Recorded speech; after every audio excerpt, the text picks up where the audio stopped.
ஜெபம் செய்வோம். 5 காயங்கள் நமக்காக சிலுவையில் ஏற்றாரே, 5 காயங்கள் நமக்காக சிலுவையில் ஏற்றாரே, உனக்காக எனக்காக சிலுவையில் மரித்தாரே, உனக்காக எனக்காக மீண்டும் உயிர்த்து எழுந்தாரே, வசந்த கால பூக்களே வரும் காலங்கள் சொல்லுங்களே, மாறி காலம் மாறும் வாச புதுமை கூட்டுங்களே, பாடி காலம் மாறும் வாச புதுமை கூட்டுங்களே, கால பூக்களே. அன்பின் கர்த்தாவே, இந்த 2 காலத்தில் இந்த தியானத்தை யூடியூப் வழியாக பார்த்து கொண்டிருக்கக்கூடிய ஒவ்வொருவரையும் இந்த கருத்தில் கொடுக்கின்றோம். அடியனை மறைத்து நீர் பேசும் நாங்கள் கேட்கிறோம். இயேசு மூலம் செபிக்கிறோம் நல்ல கடவுளே, ஆமென்.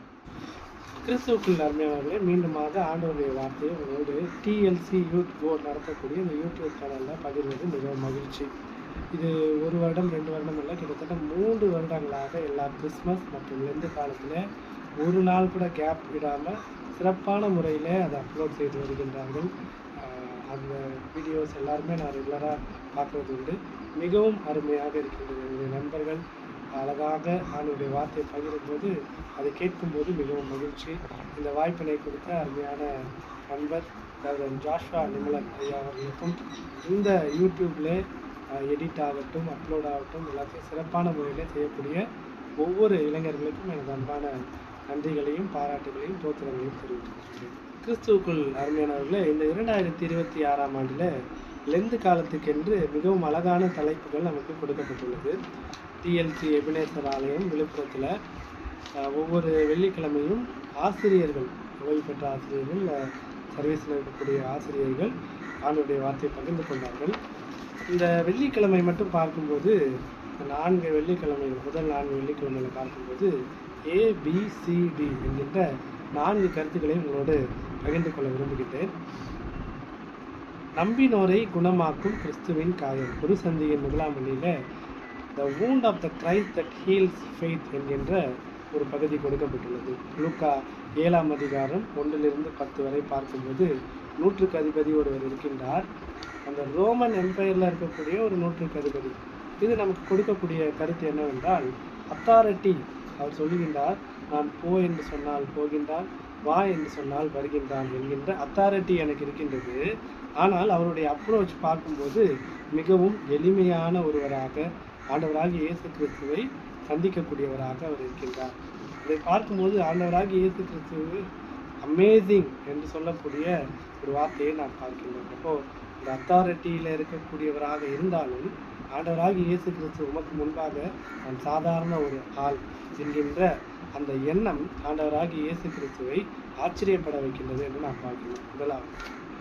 2ஆவதாக பார்க்கும்போது ஒரு சந்தியின் 2ஆம் வெள்ளி, துயருற்றோரை தேற்றும் கிறிஸ்துவின் காயம்.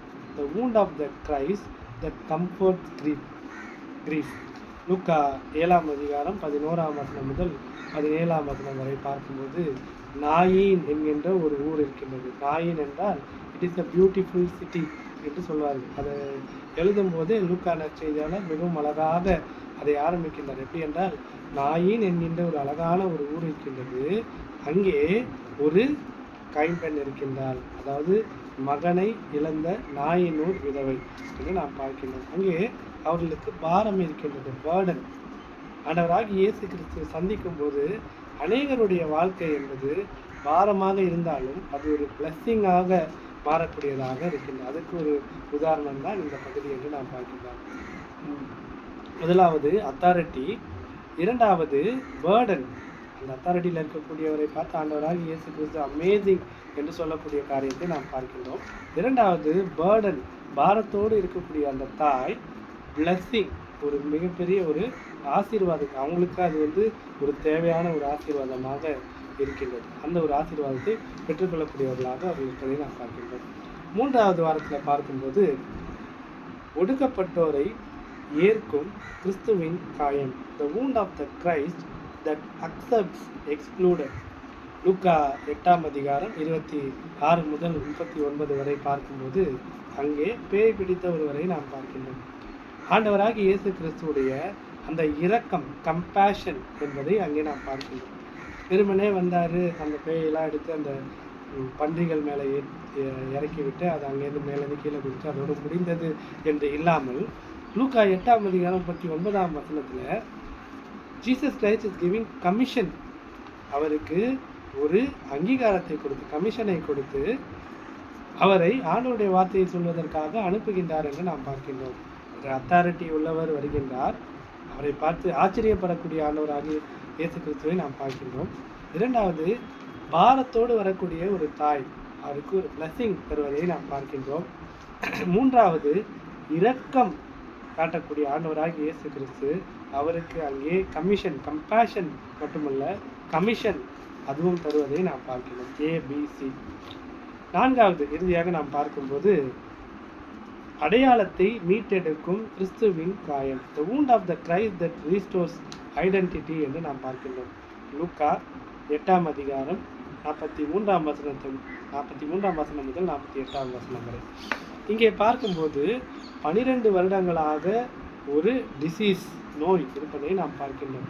பொதுவாக நமக்கு வந்து ஏதாவது ஒரு நோய் வந்துச்சு அப்படின்னா ஏற்கனவே அந்த நோய் இருக்கக்கூடியவர்கள்ட்ட நம்ம விசாரிப்போம், எங்கே போனீங்க, அங்கே இருக்கக்கூடிய அந்த ஹாஸ்பிட்டலில் ஸ்பெஷலிஸ்டான இந்த டாக்டர் இருக்கார், அவரை போய் நீங்கள் பாருங்கள் அப்படின்னு நம்ம சொல்லுவோம், நம்ம ரெக்கமெண்ட் பண்ணுவோம்.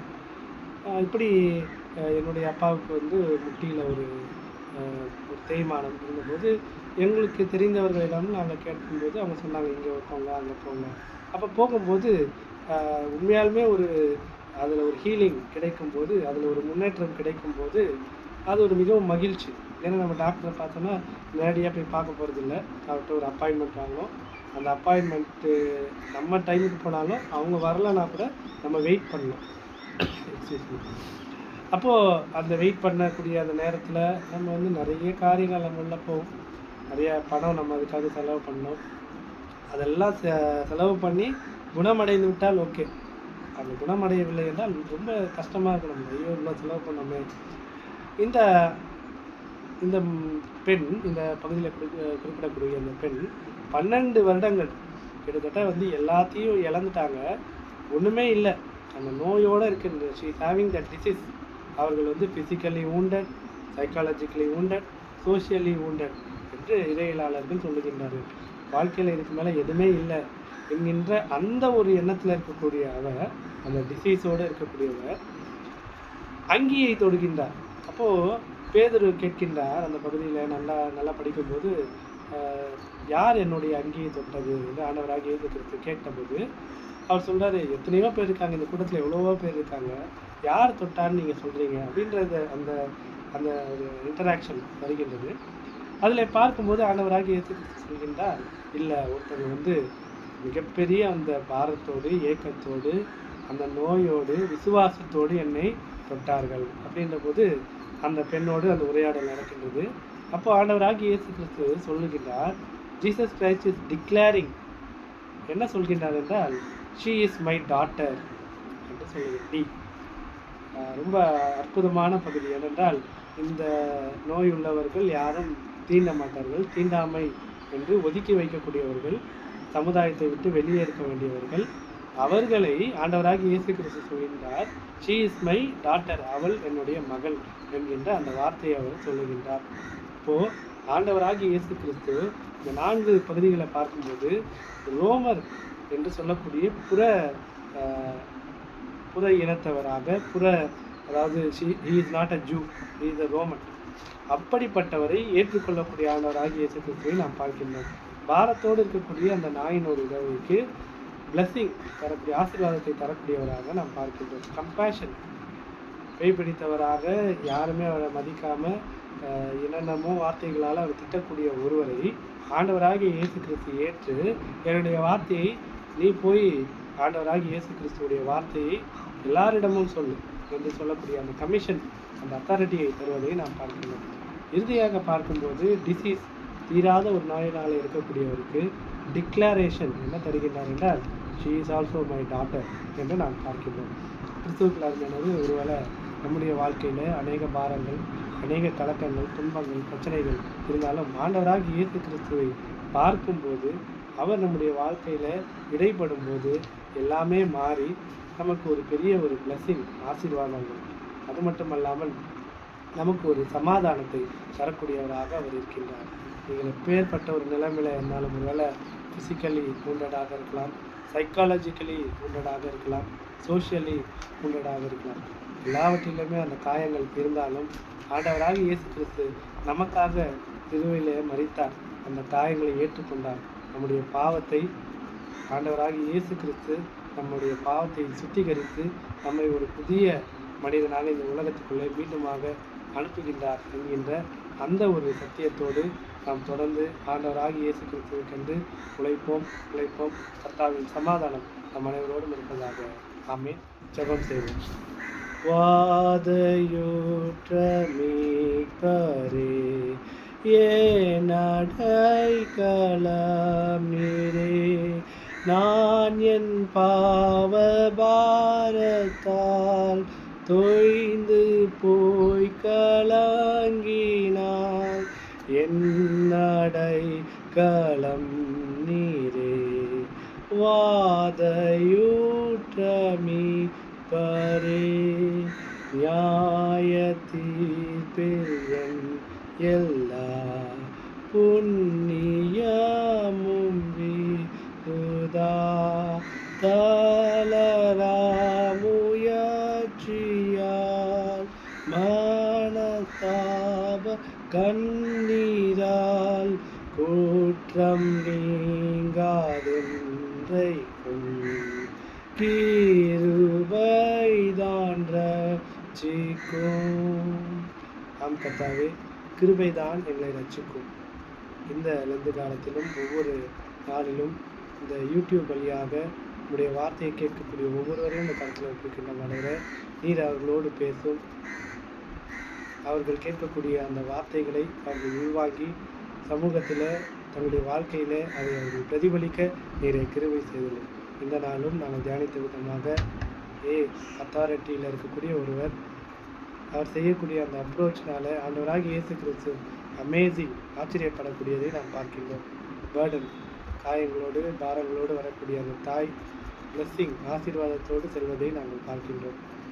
கம்பேஷன், ஆண்டவராக இயேசு கிறிஸ்து மனதுருகி அவருக்கு கமிஷன், அவருடைய வார்த்தையே சொல்லக்கூடிய அந்த அதிகாரத்தை கொடுத்து அவரை அனுப்புவதை நாம் பார்க்கின்றோம். இறுதியாக டிசீஸ் தீராத நோயோடு இருக்கக்கூடியவருக்கு declaration, she is my daughter, அவளும் என்னுடைய மகளே என்று அவருக்கு ஒரு ஹீலிங் தந்து அவரை பாதுகாத்து அவரை வழிநடத்தி அவருடைய வாழ்க்கையில் ஒரு விடுதலையை தரக்கூடிய ஆண்டவரை நாங்கள் பார்க்கிறோம். ஆண்டவராக இயேசு கிறிஸ்து, நீர் எங்களுடைய வாழ்க்கையிலும் விடுதலை தரக்கூடிய ஆண்டவராக இருக்கின்றீர் என்பதை ஏற்றுக்கொண்ட மக்களாக நாங்கள் அன்பின் கண்ணாடிகளாயும் அமைதியும் கருவிகளாயும் விளங்க எங்களை ஏவி எழுப்பியது இயேசு மூலம் செபிக்கிறோம். ஜீவனுள்ள நல்ல கடவுளே, ஆமேன். நம்முடைய ஆண்டவராகிய இயேசு கிறிஸ்துவின் கிருபையும் தாய் தந்தையாகிய கடவுளுடைய அன்பும் பரிசுத்தாவின் அன்பும் சந்தோஷம் சமாதானம் அளிக்கும் மனவரோடு இருக்கிறாங்க. ஆமேன். பராபரனுக்கு தோத்திரம். Have a blessed day.